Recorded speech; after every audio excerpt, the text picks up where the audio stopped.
Good day, everyone. This is Shantae. I'm here with my, political analysis stuff that I researched today on Monday, July 20th, 2020. I hope your Monday is well. Sometimes I forget the days of the week because I'm always, oh my gosh, I'm because of quarantine and because of my circumstances, even though I live by myself, but I'm still trying to adjust on being home. I haven't gone uptown. I live in New York to see my mom or my sister. My dad comes down, but he meets me downstairs. But even that, I haven't seen my family fully within like 4, almost 5 months. So it's been a long time since I've seen my family. But I'm going to get to the stuff today. It was a pretty jam-packed day, but not as crazy. So I always start off with COVID-19 and these numbers because these numbers always alarm me. So globally, we are at 14,655,405. Here in the U.S., we account for a fourth of those cases, and we are at 3,825,153. And our fatalities are sitting at 140,957. This is all comes from the John Hopkins website, John Hopkins University and Medicine website. The top countries with the coronavirus cases, we have Brazil at 2,118,646, India at 1,118,206, Russia at 776,212. South Africa is at 3. Hey cousin, at 373,628. Peru at 355,590. Mexico at 349,396. Chile at 333,390. And the UK at 296,944. So those are countries with the most cases besides the U.S., which we are number one. Here in the Latin countries, Colombia has 204,005 cases. Ecuador has 74,620. Panama has 54,426. Dear God. DR, not too far from them, has 53,956. Guatemala has 39,039. Honduras has 33,835. El Salvador 12,207. Africa, and we know South Africa has the most cases because they add almost 400,000. Nigeria has 37,225. Ghana at 28,430. Cameroon at 60,157. Kenya at 13,771. Sudan at 10,992. And Senegal at 8,948. The West Indies, Haiti has 7,053. Jamaica has 790. Guyana has 337. Bahamas, it was a real spike. Bahamas was sitting at 104 the last time I checked. Now they're at 174 cases. Trinidad is still at 137 cases, Antigua at 76 cases. St. Vincent at 50 cases. They jumped up by 10 cases. Belize is sitting at 40. Grenada still sitting at 23. St. Lucia at 23. Dominica still at 18. And St. Kitts still at 17. And this is all from, once again, the John Hopkins University and Medicine website. They have a COVID map, so you can also look at it. It's public knowledge. Now, these numbers that I have here for the individual states come from the New York Times COVID map, which you can also subscribe for free. And same thing with the Washington Post as well. 43 cases are seeing increases in COVID-19 individual cases in their states. But I have some of the top numbers for the following states. That includes here in New York State, I live in New York State, has 412,000 cases, 412 and 34,000 cases, However, California is on the trajectory, which I'm predicting, I'm not saying I'm correct, but they might surpass New York in a matter of weeks. California is at 399,503. New York is sitting at 412,034. But our cases are starting to flatten. Hopefully. Praying to Jesus. Black Jesus. But California is at 399,503. Florida is sitting at 360,386. Texas at 344,890.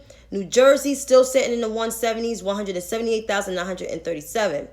Now I skip down to Arizona at 145,227. Keep in mind they have an ICU problem. The ICU problem is bad. Hey Keith, have an ICU problem. It's really bad. Very, very bad. They're almost at 100% capacity in the ICUs. And the same with Florida and Georgia, which Georgia is at 132,788. They're not as fast as a trajectory of Florida and Texas, but they have a very overwhelming hospital capacity from what Mayor Bottom said on the readout tonight on Joy's show, which I'm going to get into my last of my comments. Their ICU is almost full capacity. They only have 13% of ICU capacity left. North Carolina is at 101,286. They also having another hospital problem and a high infection rate issue. Louisiana is at 95,002 and South Carolina at 71,445.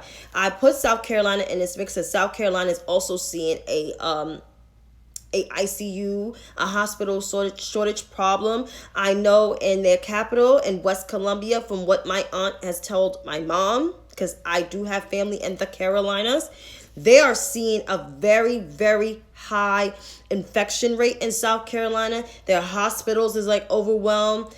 They have a lack of PPE.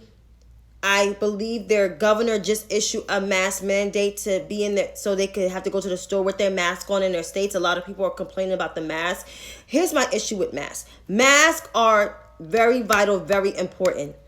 They are there to slow the spread, to save lives. If the whole country would have a national mandate on masks, we can see the cases of COVID-19 flatten within a month. 4 to 6 weeks, that's a month. We can see the rate drop. Even though we'll still be the highest, maybe Brazil might surpass us because Brazil is like next in line with us in terms of the most cases of COVID-19. So that's what I'm saying. In terms of counties in the state, Los Angeles have the highest county infection rate in the United States. Not the infection rate, but the numbers of cases in all 50 counties in the United States so far. The top 50 counties, excuse me. They're at 155,917. Followed by Cook County and Chicago at 98,670. Maricopa at 95,471. Miami-Dade at 84,238.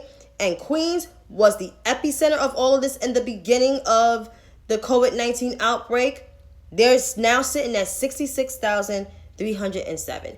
And yes, Keith, wow. That's how fast California is going to surpass New York. I'm assuming, but you know, I'm just a regular chick on the internet or my social media who's reporting these numbers. That's all I'm saying.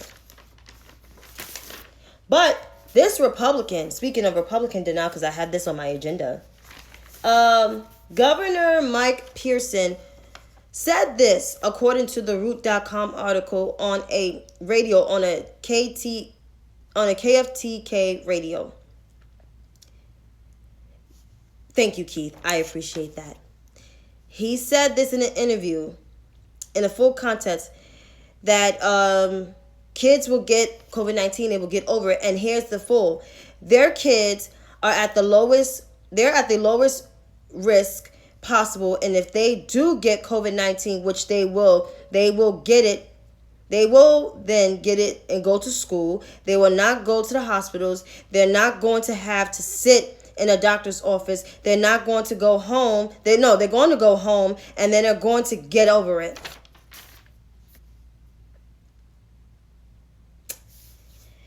Kids have died of a Wasaki virus. I know here in New York, 3 children have died from the Wasaki virus, and it's really bad.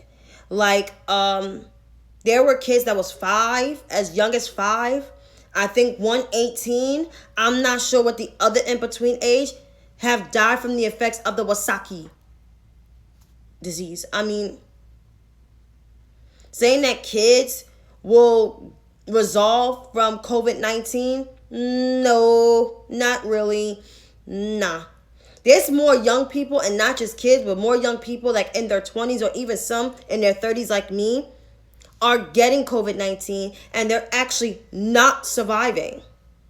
And if they are surviving, then they're having long-lasting effects. That means they're on either dialysis, their foods are not tasting the same, or other health complications on the way because of COVID-19. This disease, this virus came from an animal. Every time when it's an animal-like disease and when it affects humans and when other humans affect other humans, and more than likely you either survive with long-lasting complications or you die from COVID-19. That's why they ask you to wear the goddamn mask.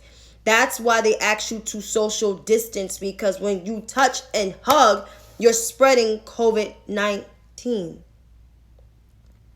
Virologists, epidemiologists all said this. Even medical doctors, regular physicians said the same damn thing. These Republicans are so in a rush to reopen the economy, and when they rush to reopen the economy, some of them have to close their states again because of the spike in COVID-19 cases. Listening to the occupant of the White House, who has no background of being a physician or he's not a medical expert. Let's just put it that way. Telling people to inject bleach within themselves like a damn moron, like a crazy person. Yes, it did come from China, but it's also affecting other people. COVID-19 is in 188 countries. It's in 188 countries. It's our problem. It's a global pandemic. I understand people are skeptical about Dr. Fauci. I understand people. Listen, it's here. And it falls on, at the end of the day, it's a leadership problem. And the leader of the free world is a problem. He is a big problem. And yes, he's holding the coronavirus task force briefing tomorrow. I'm pretty sure he's going to tell people, again, to inject bleach. I won't be surprised with the dumbass remarks that he's going to give tomorrow. I'm surprised that Dr. Fauci will not be there, because Dr. Fauci has defied all of his stupid ass claims. So I understand if people want to get mad and want to say that Shantae, you're just taking everything out of context. Shantae is a hoax. It's not a hoax. I know people that died from this virus. People that I knew from growing up as a child. I know people that still not giving over the fact that they lost their loved ones. I know someone that lost their mother. The lady that I watched grew up. The lady that watched me grew up. My sisters and I.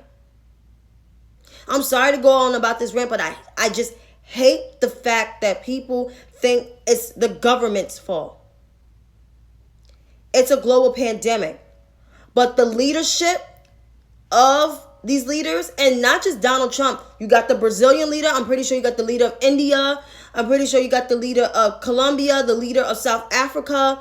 All these leaders that are not taking this virus seriously.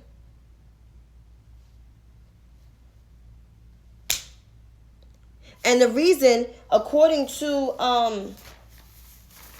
I think Wyjean's, speaking of the coronavirus, of Wyjean's tweet, the CBS White House correspondent, Kellyanne Conway said that his poll numbers are going down. That's the reason why he's holding this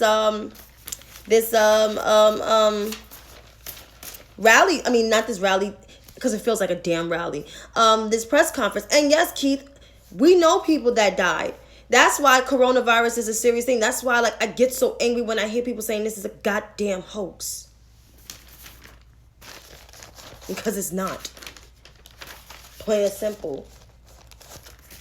Speaking of more coronavirus stuff, New York City has entered into phase 4. The difference is with phase 4, we not going to have gyms open, no indoor restaurants, no malls open, which I think that's a great idea, because these people on the Lower East Side in Astoria, they don't goddamn listen. From the Como briefing, they don't goddamn listen. They don't listen at all. And yes, we do have the low fatalities. Fatalities are now decreased. We know that we have the less positivity rate, because according to, there was like almost 50,000 tests conducted, and we know 519 of those tests, those people came back positive. And we know that we're making great progress. But like Andrew Cuomo said, and I'm going to quote him during his briefing to the young people get sick in their 20s. Young people die in their 20s. Don't be stupid. Don't be stupid.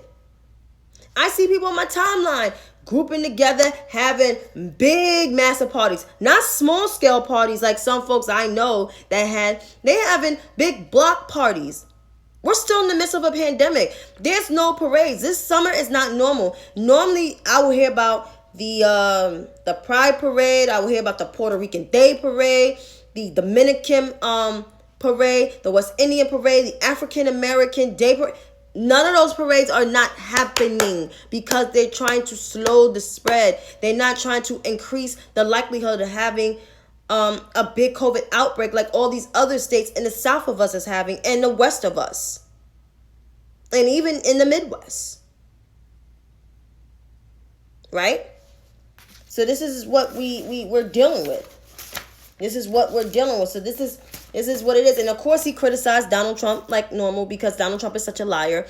But what I like about my governor is helping, because he got help from other states, other healthcare professionals in other states. He's going down to Savannah to help the Mayor Van Johnson of Atlanta, of Savannah, excuse me. And he's also helping the mayor of Atlanta too, giving her some PPE and some stuff with contract tracing, because her governor trying to sue her, stupid shit. And these Republican folks, the Republican denial, that's what I call it. But getting off the subject of COVID, I'm going to lead into, the legacy of John Lewis. John Lewis, a big civil rights icon and a representative for 33 years of the Heart of Atlanta district, has passed away over the weekend. I'm saddened about the news. I'm pretty sure you saw my post of a picture of then John Lewis and now John Lewis. And it's just sad that the last of our statesmen, I call him a statesman, even though he's the conscience of the Senate, but I call him a statesman because he's actually a statesman. He's a man who fought for the rights for people like me that have those rights. And my parents actually grew up watching people like John Lewis and Martin Luther King and Malcolm X and Medgar Evers, and I can say Rosa Parks, fought for our rights, and Fannie Lou Hamer fought for our rights so we can have the rights to vote. And I see all this love fest about the Republicans saying that they love him, posting pictures of him, even though Marco Rubio posted the wrong picture of him. He posted a picture of Elijah Cummings. What a dumbass to know that that's not John Lewis. They posting all these pictures, but what about passing that damn voting rights bill and putting John Lewis's name on it? The John Lewis Voting Rights Act of 2020, and that shit not to expire. Because for 7 years now, we've been dealing with not having a Voting Rights Act to protect us. These Republicans have gerrymandered districts, excuse me. They have in place voter ID in certain states. They have done things to undermine our democratic norms and trying to suppress the African American vote.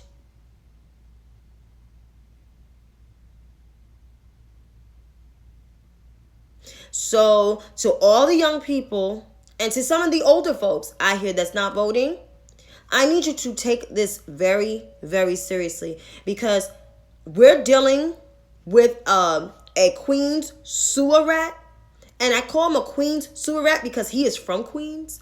Unfortunately, I hope this don't disrespect the people that are from Queens that's going to watch this, or that are watching this, even though most of you I know that's on this live are not from Queens. But I'm just saying, the Queens sewer rat, the garbage rat that's in the White House right now, is basically not going to accept the election if he loses. Is still having help from the Russians to get help. I mean, he's literally undermining and attacking and assaulting our democratic norms. That's why voting is important. Having someone like Donald Trump in the office will like to see the world burn. And our country right now is going through not just a global pandemic, but civil unrest in this country. We're going through a moment of racial reckoning. I thought I wouldn't see this in my life as a 34-year-old woman, but here we are. Then he's trying to deploy federal cops, according to the Washington Post and the Hill TV. No, not the Hill TV, but the Hill. Stating that, and I'm going to quote him on this, and I don't like to quote this man, telling people we're looking at Chicago too, we're looking at New York, he said, and we're all run by liberal Democrats, all very, really, but the radical left.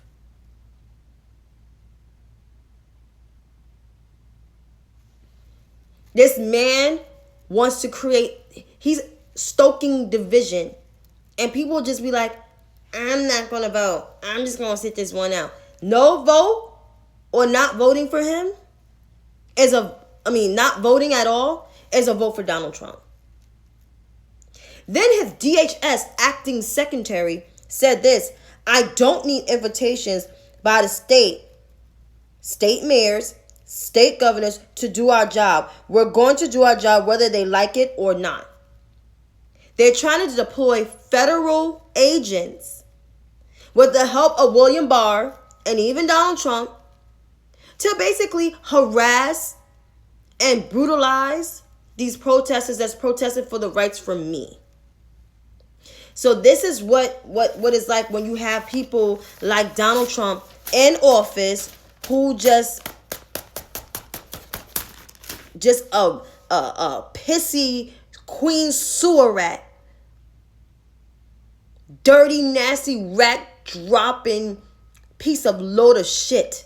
And I'm sorry I have to say that, but I'm just so sick of it. I feel like I've been living in a twilight zone for the last 4 years of my life. But that's who in the office. And speaking of another narcissistic fool, Kanye West, I guess you guys heard that the Harriet Tubman thing, which pissed me off, saying that she didn't free the slaves and, she didn't work for white people. White people, black people back then in the slavery times, or in the times of slavery, did work for white people because a lot of black people did not have a business. We was trying to get our goddamn freedom. And she led people to freedom. And I know people I saw a snippet of that rally where he said about the whole Harriet Tubman comment, and it's wrong. What part of history class did he miss? And everybody was like, oh, Shantae, take it easy on him. He's having a mental breakdown. Because it feels like it. Kanye West been having a meltdown since 2007, since his mama died. Right then and there, he needed help. And no one seen it. Everybody thought it was cool. I didn't thought it was cool. I thought it was deranged and crazy. Then the whole interrupting Taylor Swift thing. Then the whole next performance, Runaway, Toast to the Douchebags, which the song is cool. But I know he was going around a peril of crazy. I haven't been buying his whole albums because I feel like it was deranged and demented and dark. And I don't like listening to rap like that. Even gangster rap is not even dark, demented, and crazy like that. And so, like, now he's missing the deadline. Not missing the deadline. He didn't even get enough signatures to be on the ballot in South Carolina, so he can't appear on the ballot of South Carolina. I mean, he really kind of like missed the deadline for the FEC, which is the Federal Elections Commission. He missed the deadline for that, and because he missed the deadline for that, he's really, I don't think his election aspirations, I don't think it's going to happen. People are dumb enough to write his name in there, but I don't think it's going to happen. After the whole Harriet Tubman comment, especially when we trying to put Harriet Tubman on the $20 bill, which we're having a hard time with this damn administration. Yeah. Moving right along. So Jamal Bowen, who is the guy who is replacing Elliot Engel, who has beaten Elliot Engel, longtime congressman of the 16th Congressional District, which is the northeast of the Bronx, like the Wakefield area and early part of Yonkers, appeared on New Day on CNN. And he said this, which I know it got some of the quote-unquote progressive left really antic and really crazy. I wrote it down. Got it. He said, and I quote him, "In this moment, we're dealing with we're dealing with the second biggest crisis since the Great Depression. We have to get people back to work. We got to get a handle on this pandemic, and I'm right in alignment with Joe Biden and fighting those fights, as well as fighting for radical and economic justice in all forms." And also he said, and I caught a snippet, "I'm happy to see Joe Biden is a lot more focused on environmental justice and climate change than maybe he was before, and he's listening to progressives." I said this before, even though I have great admiration and respect for Joe Biden, there's certain things I don't agree with his politics, but I have great admiration and respect for him. The fact that he never disrespected the first African-American president, never tried to step on his toes, never tried to undermine him. So, with Jamal Bowen saying this, and he's a quote-unquote justice Democrat, as they deem him to be, he has a mind of his own. He could stand his own 2 feet. And he's walking into Congress willing to work with everybody. What gets me mad with this progressive left, more so the white folks, is the fact is that they don't understand how government works. Everything doesn't come from the executive branch. Everything doesn't come from shaking up Congress. You have to work with people that have been there for a long time. And people that have been there for a long time actually has been fighting that change. It's been hard when you have moderate Republicans, conservative Republicans, and even far-right Republicans try to undercut everything that this country stands for. With the whole thing with John Lewis, saying how you love him, but you gutted the Voting Rights Act. And that's been gutted for the last 7 years due to the Supreme Court. Thank you, Chief Justice John Roberts, because you ain't shit neither. But I'm just saying is, you have to walk into Congress, especially if you're a newly elected congressperson, to make relationships. And he's going to be joining the CBC. Even though the CBC did not endorse Jamal Bowen, but now that he's going to join them, and they're going to welcome him with open arms, like they did with Ayanna Pressley. And now progressives are turning on not just him, Ayanna Pressley, and Alexandria Ocasio-Cortez, because Alexandria Ocasio-Cortez is working with the Biden and Sanders alliance. They ain't even turning on Bernie Sanders. They're progressive king. TYT showing up, halfway turn their backs on him. They don't realize that we're in a crazy moment in our country. And the fact is that,